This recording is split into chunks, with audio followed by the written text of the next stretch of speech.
26 दिसंबर को मेरे बेटे की बोन मैरो रिपोर्ट आई। उस दिन मेरी ज़िंदगी तबाह हो गई। जब मेरी ज़रूरत थी समाज को, वहाँ मैं गया। रविवार को डॉक्टर नहीं आते थे एम्स में, तो मैं समाज के बीच पहुँचता था, समाज की समस्या सुनता था।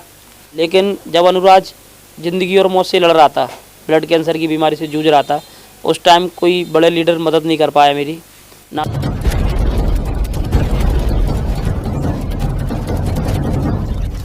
नमस्कार, आपकी जन अदालत में से मैं हूं राजा भैया पाल। मैं इस समय ग्वालियर में हूं, हरावली में, जहां एक पहलवान को अपने बेटे के लिए पूरी देश की ज़रूरत पड़ी, समाज के नेताओं की ज़रूरत पड़ी, तो वो क्यों नहीं आए सामने।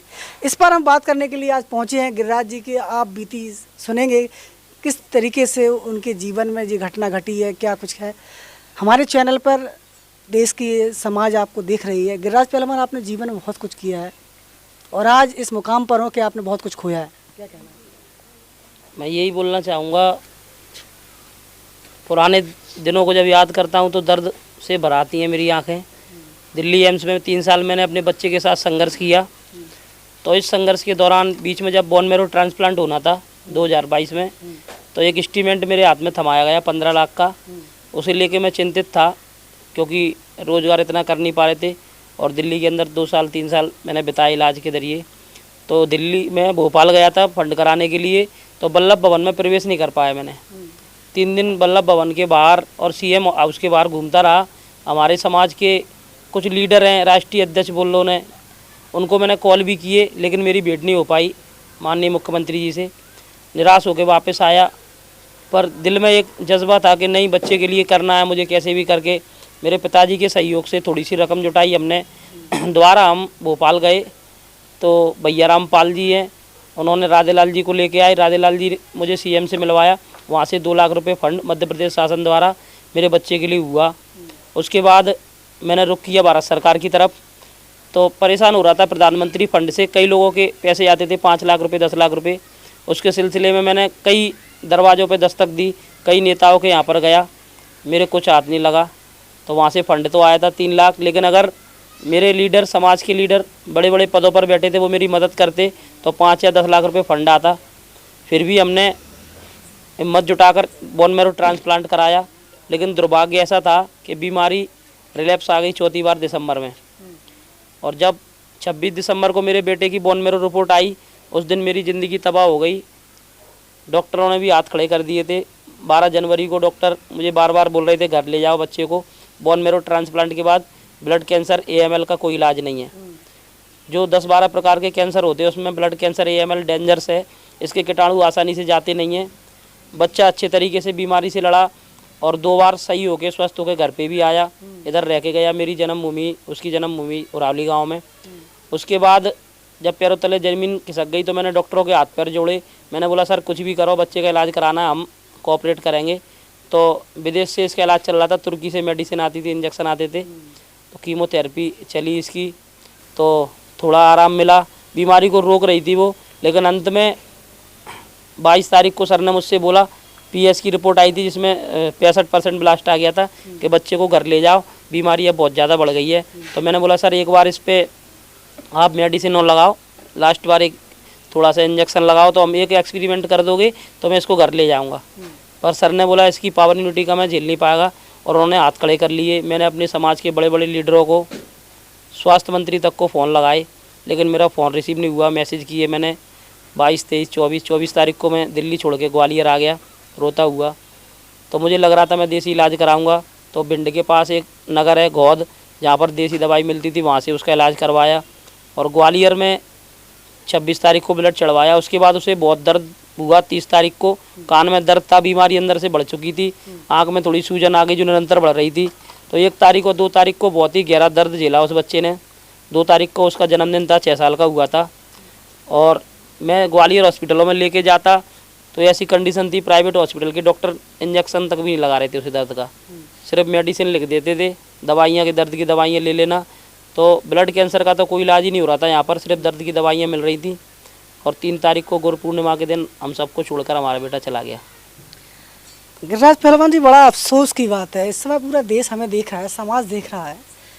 लोग कहते हैं कि समाज की मदद करने के लिए संगठन चलाए जाते हैं, संगठन होता है, लेकिन जब हम समाज के लिए लड़ते हैं, समाज की आवाज़ उठाते हैं, समाज के लिए बहुत कुछ करने की तमन्ना रखते हैं, सड़कों पर आंदोलन करते हैं, लेकिन जब हमारी बारी आती है, जब हम पर बीतती है, तो ये समाज के लोग काम क्यों नहीं आते उस समय? पता नहीं है भैया, 2.5-3 साल के अंदर समाज के, जब मेरी ज़रूरत थी समाज को, वहाँ मैं गया। रविवार को डॉक्टर नहीं आते थे एम्स में, तो मैं समाज के बीच पहुँचता था, समाज की समस्या सुनता था। समाज के ऐसे लड़के जो 18 से और 28 साल के बीच में हैं, ऐसे ऐसे 32 युवा मेरे पास एम्स में आए ब्लड डोनेट करने के लिए, जिन्हें मैं जानता ही नहीं था, और बिना किसी हिचकिचाहट के उन लोगों ने ब्लड डोनेट किया। मेरे बच्चे को 69 ब्लड चढ़े एम्स में, 2 सर्जरी हुई, 1 बोन मैरो ट्रांसप्लांट हुआ, काफ़ी लड़ा वो अच्छे तरीके से। पर दुख इस बात का है, पाल बघेल धनगर गढ़िया समाज का कोई भी राष्ट्रीय अध्यक्ष, कोई भी बड़ा लीडर, कोई भी विधायक, सांसद, कोई किसी प्रकार से न मिलने आया, न किसी ने मदद की। जो मेरे युवा साथी थे वो हमेशा मेरे मदद के लिए तत्पर थे। आप जैसे भाई आए, उसे ब्लड भी डोनेट किया, मेरा हौसला अफजाई किया, मुझसे मिलने आते थे, कई बार एम्स में मेरी मदद की। पर बड़ी दुर्भाग्य की बात है, जब नेताओं को चुनाव लड़ना होता था तो उनको गिरिराज याद आता था कि गिरिराज भाई हमारे प्रचार में आओ, गिरिराज भाई आपको यहाँ आना है। तो कई नेताओं के जुलूसों में, कई नेताओं के प्रचार प्रसार में मैं गया, पर नेताओं को याद नहीं था कि गिरिराज का बेटा एक अनुराज जो एम्स में ब्लड कैंसर से लड़ रहा है, उनके पास समय नहीं था मिलने के लिए। जब गिरिराज याद नहीं है उनको, अनुराज याद नहीं है, तो आम पब्लिक क्या याद होगी? तो क्या बोलूँ, मैं कुछ बोल नहीं सकता, इंसानियत मर गई नेताओं के अंदर। गिरिराज पहलवान जी, वो कौन कौन से नेता हैं जो आपको मदद करने के लिए आगे आए, आपके सुख दुख में साथ देने का प्रयास किया? दिल्ली एम्स में तो कोई नेता नहीं आया था मदद के लिए आगे, लेकिन मेरे कुछ मित्र हैं जिनके अंदर इंसानियत है, वो लोग यहाँ पर आए और मुझे तसल्ली दी। मेरे बड़े भाई माननीय राकेश बघेल जी, जिला पंचायत अध्यक्ष जी, माननीय सतीश सिकरवार जी, साहब सिंह गुर्जर जी, केदार रंसाना जी, और भारत सिंह कुशवाहा जी के भैया जयकम जी, क्षेत्रीय नेता सभी थे। मेरे समाज के सभी भाई आगरा, मथुरा, दिल्ली और इटावा, मैनपुरी, भरतपुर, राजस्थान, सूरत, अहमदाबाद, झांसी, दतिया, कई जगह से काफ़ी युवा आए अनुराज के लिए, मेरे लिए। लेकिन जब अनुराज ज़िंदगी और मौत से लड़ रहा था, ब्लड कैंसर की बीमारी से जूझ रहा था, उस टाइम कोई बड़े लीडर मदद नहीं कर पाया मेरी, ना तो उन्होंने एडमिशन में मदद कर पाई, ना लास्ट टाइम जब हमें डॉक्टर हाथ खड़े कर लिए थे, ग्वालियर भेज रहे थे, जब भी मदद नहीं कर पाई। तो समाज ने जिन नेताओं को बनाकर दिल्ली में भेजा, और जिन नेताओं के सारे हम उम्मीद रखते हैं कि ऐसे बुरे वक्त में नेता हमारी मदद करें, वो मदद करने से चूक गए।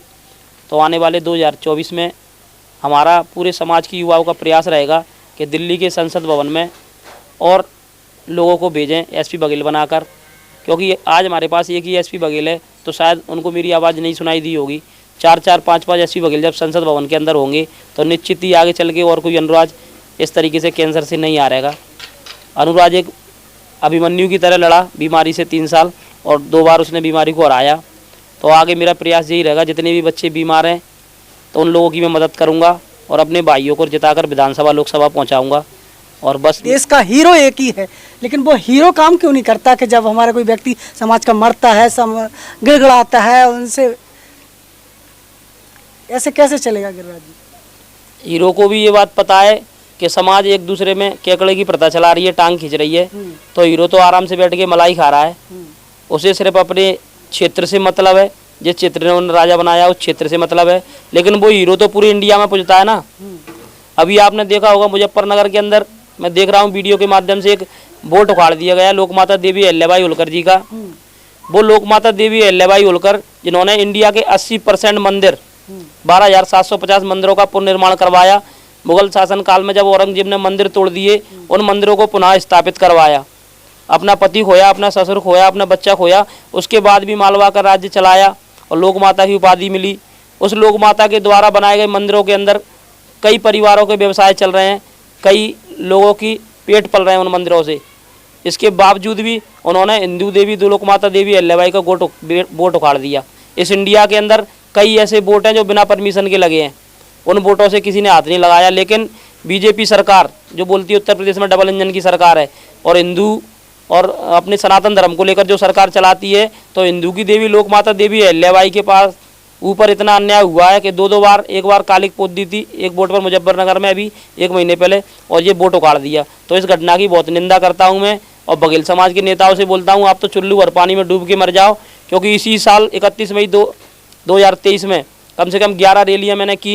रैलियाँ करने के बाद जब मैं मंच पे जाता था ना, तो मंच पे जगह नहीं रहती थी। 50-50, 60-60 सफ़ेद कुर्ता पहनकर मेरे नेता खड़े होते थे और समाज उनको माला वगैरह डालती थी और तस्वीरें भेंट करती थी। अब वो नेता सब कहाँ चले गए? आपकी एक वीडियो भी निकल के सामने नहीं आ रही। जो मेरे छोटे छोटे भाई हैं और वो वीडियो बना रहे हैं, अपने न्याय के लिए लड़ रहे हैं, लोक माता के लिए लड़ रहे हैं, लेकिन नेता लोग कहाँ गायब हो गए? शर्म आना चाहिए उन नेताओं को जो लोक माता देवी अहिल्याबाई के मंचों पर सम्मान पाते हैं। उसी माँ का जब वोट उखाड़ दिया जाता है तो उनके मुंह से एक आवाज़ तक नहीं निकलती। वह राजनीति चमकाने के लिए और अपना वोट बैंक पक्का करने के लिए उन्हें दिख नहीं रहा कि उनकी माँ के साथ क्या हो रहा है। तो मैं सबसे बोलना चाहूँगा, और उत्तर प्रदेश खासकर मुजफ्फरनगर की पुलिस से, अगर परमिशन के बिना वोट लगाता आपने उखड़वाया तो वीडियो बनवाने की क्या ज़रूरत थी? वीडियो भी बनाया, वीडियो बनाकर अपलोड भी किया, और कहीं ना कहीं पाल बघेल धनगर समाज के आत्मसम्मान को ठेस पहुंचाता है वह वीडियो। उस पर अपशब्द भी लिखे थे कि वोट उखाड़ दिया मंडावली गांव में। तो उसे देखकर हमें तो बहुत बुरा लगा। जिसने वीडियो बनाई उसके खिलाफ कार्रवाई हो। जिन लोगों ने लोक माता देवी अहिल्याबाई का वोट उखाड़ा है और प्रशासन ने बहुत साथ दिया, क्षेत्रीय जो वहाँ पर सरपंच प्रधान बोलते हैं यूपी में, उनने भी साथ दिया। उन लोगों को शर्म आना चाहिए। आप हिंदुओं के ऊपर वोट लेते हो, उन्हीं हिंदुओं की देवी लोक माता देवी अहिल्याबाई का वोट आपने उखाड़ फेंका। तो मैं निवेदन करना चाहूँगा मुजफ्फरनगर की पुलिस से और योगी आदित्यनाथ से, आप उनका वोट पुनः उसी गांव में स्थापित करवाएं, नहीं तो ये पाल बघेल समाज आने वाले टाइम पे बहुत बड़ा उग्र आंदोलन करेगा। और ऐसी सरकार को हम कतई वोट नहीं देंगे जो हमारी लोक माता देवी अहिल्याबाई के वोटों पे कालिक पुतवा रहे हैं और वोट उखड़वा रहे हैं। इससे पहले भी टूडला में एक घटना हुई थी, चौराहे से एक मूर्ति हटा दी गई थी। तो लोक माता अहिल्याबाई होलकर जी के वोट ही उखाड़े जाते हैं और वोट भी उनके समाज के लोगों से चाहिए। तो पाल बघेल धनगर समाज सब चीज़ों को देख रहा है और बर्दाश्त करते करते एकदम बहुत ज़्यादा हो गया। तो 2024 में जो सरकार हमारे महापुरुषों का सम्मान नहीं करती उसका बहिष्कार करेंगे ऐसे पार्टियों का। और पूरे युवाओं से मेरा निवेदन है, इस आवाज़ को ट्वीट के माध्यम से उठाएं, आदित्यनाथ जी को टैग करें, मुजफ्फरनगर की पुलिस को टैग करें, वहाँ पर वोट तो दोबारा लगेगा। अब ये जिद है गढ़िया समाज की। मेरे पास काफ़ी कॉल आ रहे थे, लेकिन मेरे घर पे भी घटना हो गई 20 दिन पहले, इसलिए मैं शांत था। आज आप आए हो तो आपकी जनता दल न्यूज़ का मैं धन्यवाद व्यक्त करता हूं। और सभी युवाओं से बोलना चाहूँगा, एक साथ उठकर एक आवाज़ उठाओ और ट्वीट करो योगी जी को और मुजफ्फरनगर पुलिस को। वहाँ पर अब मंडावली गांव में दोबारा वोट लगाएंगे लोक माता देवी अहिल्याबाई के आशीर्वाद से। सरकार को भी हमारा साथ देना चाहिए। अगर बीजेपी सरकार, भारत सरकार और उत्तर प्रदेश सरकार हमारा साथ नहीं देगी इस कार्य में, तो हम कतई 2024 में वोट नहीं करेंगे। और रहा मध्य प्रदेश का सवाल, तो मध्य प्रदेश में राजनीति में हमारा ज़्यादा इंटरेस्ट नहीं है। यहाँ पर भी हमने कई वोट लगाए, सभी वोट सुरक्षित हैं, सही हैं, लेकिन उत्तर प्रदेश में ऐसा ज़्यादा हो रहा है, पता नहीं क्यों। तो बिल्कुल कहीं ना कहीं गिरिराज पाल की आप भी थी और उनका ऐलान भी आपने सुना। निश्चित तौर से इस इंटरव्यू को लेकर आपकी राय क्या है, एक बार कमेंट बॉक्स में लिखिए, ताकि हर कमेंट गिरिराज पहलवान तक पहुँचे और उन्हें लगना चाहिए कि जिसके लिए हम संघर्ष कर रहे हैं वो लोग उनके साथ खड़े हैं। जुड़े रहिए आपकी जनता दल न्यूज़ के साथ। नमस्कार। खबर के प्रायोजक थे विरासत ये विराज होटल, जनपद झांसी उत्तर प्रदेश का शाही खाना खजाना का एकमात्र स्थान विरासत ये विराज, पता शाही कुआ, जनपद झांसी मोट। द मैरिज गार्डन देंगे। सारे इंडिया में जो फेमस फूड है, हम लोग the best in qualities and best in staff हमारे पास है। ऐसी सारी चीज़ हमारी वेल डिजाइन है जी। और तरफ ग्रीनरी है, स्टे करने के लिए पार्किंग एरिया है और एसी रूम्स अवेलेबल हैं। जैसे फैमिली को अगर आप क्वालिटी ऑफ टाइम स्पेंड करना चाहते हैं तो आप must visit this property, I would say. दाल रोटी का दोनों का पैकेज 120 रुपये में भरपेट निपटाएंगे। हमारे यहाँ जय चंद्र गुआ सरकार की एक बार नारा लगाएगा, एक बार नारा लगाने से ही उसका 10% डाउन हो जाएगा। माना कि आपका 1000 रुपये पे लूँगा, आपको सिर्फ इतना करना बोल चंद्र गुआ सरकार की जय।